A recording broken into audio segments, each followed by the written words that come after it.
आज हम चर्चा करेंगे फॉरेन पॉलिसी ऑफ इंडिया, यानी foreign policy of India, Bharat की विदेश नीति। और विदेश नीति के अंतर्गत हम सबसे पहले लेते हैं उनके उद्देश्य कि भारत विदेश नीति के मुख्य उद्देश्य क्या क्या है। देखिए, भारत की विदेश नीति के जो मुख्य उद्देश्य और जो आदर्श हैं, जिसमें सबसे पहले एक अंतर्राष्ट्रीय शांति और सुरक्षा के लिए प्रत्येक संभव प्रयत्न करना, अंतर्राष्ट्रीय विवादों को मध्यस्थता द्वारा निपटाए जाने की नीति को संभव तरीके से प्रोत्साहन देना, सभी राज्यों और राष्ट्रों के बीच सम्मानपूर्ण संबंध बनाए रखना, अंतर्राष्ट्रीय कानून के प्रति और विभिन्न राष्ट्रों के प्रति पारस्परिक संबंधों और संधियों में पालन में आस्था बनाए रखना, सैनिक गुटबंदियों और सैनिक समझौते में अपने आप को पृथक रखना, और उपनिवेशवाद का चाहे वह किसी भी रूप में हो उसका उग्र विरोध करना, प्रत्येक प्रकार की साम्राज्यवादी भावनाओं को निरुत्साहित करना, उन देशों की जनता की सक्रिय सहायता करना जो उपनिवेशवाद, जातिवाद और साम्राज्यवाद से पीड़ित हो।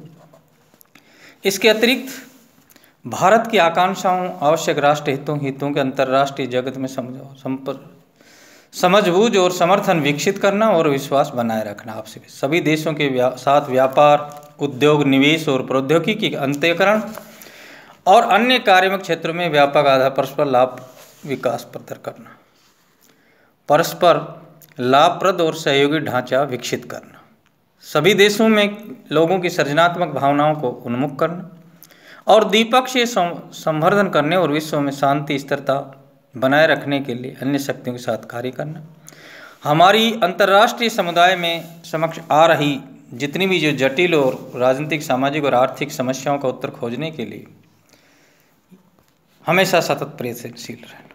तो ये हमारी अब इसके बाद में हम लोग कि हमारा उद्देश्य क्या है। बस साम्राज्यवाद हो, चाहे पूंजीवाद हो, चाहे उपनिवेशवाद हो, इसका हमेशा विरोध करना है, प्रत्येक राष्ट्र के साथ अच्छे संबंध बनाए रखने हैं, शांति व्यवस्था में विश्वास रखना है और अंतर्राष्ट्रीय विश्व के साथ जितने भी द्विपक्षीय मामलों में हमेशा समझौता बनाए रखना है। शांति और सुरक्षा के लिए हमारी भारत की विदेश नीति का मुख्य साथ जीव और जीनोदेन, हम शांति और सुरक्षा में विश्वास रखते हैं और अंतर्राष्ट्रीय विवादों को मध्यस्थता के द्वारा कभी भी किसी विवाद को बढ़ाए देने में हमारी कहीं कोई भी नहीं रहे और सभी राष्ट्रों और राज्यों के बीच में परस्पर सम्मानपूर्ण संबंध बनाए रखना, ये भारतीय विदेश नीति की मुख्य विशेषताएं हैं। अंतर्राष्ट्रीय कानून के प्रति और विभिन्न राष्ट्रों के पारस्परिक संबंधों के प्रति पालना में आस्था बनाए रखना, यह हमारी विदेश नीति की एक तरह से महत्वपूर्ण विशेषता है।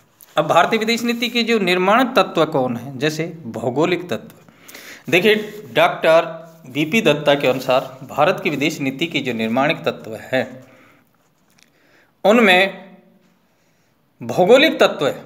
किसी भी देश के निर्माण में या उसके विकसित होने में उसकी भौगोलिक दृष्टि का महत्वपूर्ण होना, भौगोलिक परिस्थितियां प्रमुख रखती हैं। भौगोलिक उनका निर्धारण भौगोलिक तत्वों से ही हुआ है। एक स्थान पर, जैसे नेपोलियन बोनापार्ट ने किसी भी देश की विदेश नीति उसके भूगोल द्वारा निर्धारित होती है, नेपोलियन बोनापार्ट ने कहा है। हमारे यहाँ भारत के संदर्भ में उपयुक्त बातें सही, भारत की विदेश नीति के भारत में एशिया महाद्वीप में ये स्थित और हमारे भारत के साम्यवाद, ये जो भारत के हिंद महासागर में हमारा देश पड़ता है, तो यानी भौगोलिक परिस्थिति हमारे अनुकूल हैं और इसको हमेशा से हम ये भौगोलिक दृष्टि से विदेश नीति एक मुख्य बिंदु होती है। तो किसी भारत की विदेश नीति में उसकी भौगोलिक परिस्थितियाँ जब नीतियों, तो उसका मुख्य योगदान है। भूगोल का सुरक्षा से कितना संबंध है, हर देश में कोई परिवर्तन होता है या नहीं है, संधियाँ भूगोल अपने शिकार कर, यानी भारत के संदर्भ में जो भौगोलिक नीति है, यानी भौगोलिक दृष्टि से वो किस महाद्वीप में है, वहाँ जैसे भारत हिंद महासागर में है, एशिया महाद्वीप में, इसके चारों ओर समुद्र हैं ही नहीं, वन है ही नहीं, ये सुरक्षा की दृष्टि से वो कितना उचित है। इसके बाद में है गुटबंदियाँ, यानी विश्व का दो गुटों में, अमेरिका और सोवियत संघ दो गुटों में विश्व विभाजित हो रहा है और विश्व की इस गुट में भारत की जो भूमिका है वो एक तटस्थता की भूमिका है। भारत ने साम्यवादी गुट का समर्थन करता है, नहीं पूंजीवादी गुट का समर्थन कर रहा है। वो हमेशा सेतुबंध का कार्य करता है कि हमेशा आपस में एक सहयोग और सामंजस्य बना रहे। यह हमारी गुट निरपेक्षता, यानी वो किसी गुट में भारत कभी भी किसी एक गुट का समर्थन भारत ने नहीं किया। विचारधाराओं का जहाँ प्रभाव है, भारत की विदेश नीति में हमेशा शांति और अहिंसा का मुख्य योगदान है, गांधीवादी विचारधारा का हमेशा प्रभाव रहा है। हमारे संविधान के अनुच्छेद 51 में राज्य के नीति निर्देशक तत्वों के अंतर्गत विश्व शांति की चर्चा की गई है और इसमें एक तरह से हमारे यहाँ पे जो है कि इसमें शिवाजी या अन्य हमारे यहाँ पर एक सहिष्णुता, धार्मिक सहिष्णुता की भी परिपाटी है। भारत शांति और मित्रता में हमेशा विश्वास रखता है। तो ये हमारी विदेश नीति। इसके बाद में है आर्थिक तत्व। भारत की आर्थिक उन्नति तभी संभव है जब अंतर्राष्ट्रीय शांति बनी रहे। आर्थिक दृष्टि से भारत का अधिकांश व्यापार पश्चिमी राष्ट्रों के साथ था और पाश्चात्य देश भारत का हमेशा शोषण करते रहे।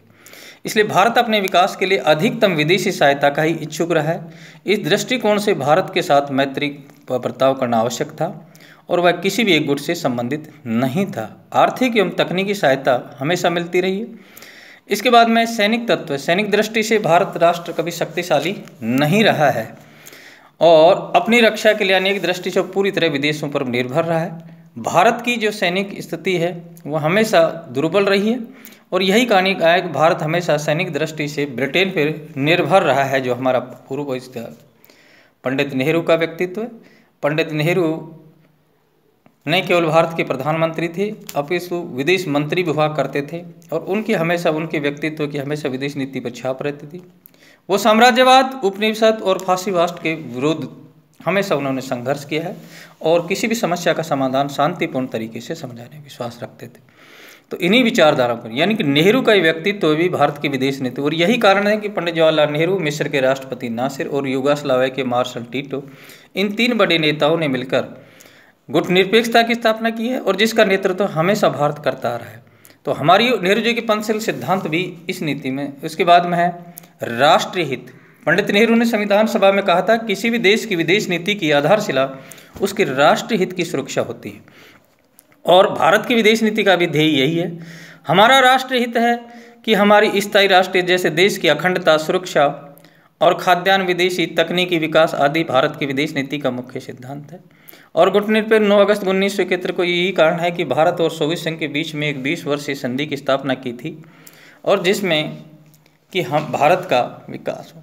तो ये कुछ ऐतिहासिक परंपराएं रही हैं और इन सब के कारण हमारी जो विदेश नीति है, जिसमें मुख्य जो पॉइंट्स हैं, जैसे भौगोलिक तत्व है, गुटबंदियां हैं, विचारधाराओं का प्रभाव है, इसके बाद में आर्थिक तत्व है, सैनिक तत्व है, पंडित नेहरू का व्यक्तित्व है, राष्ट्रीय हित है, ऐतिहासिक परंपरा है, आंतरिक शक्तियाँ और दबावों का प्रभाव रहा है।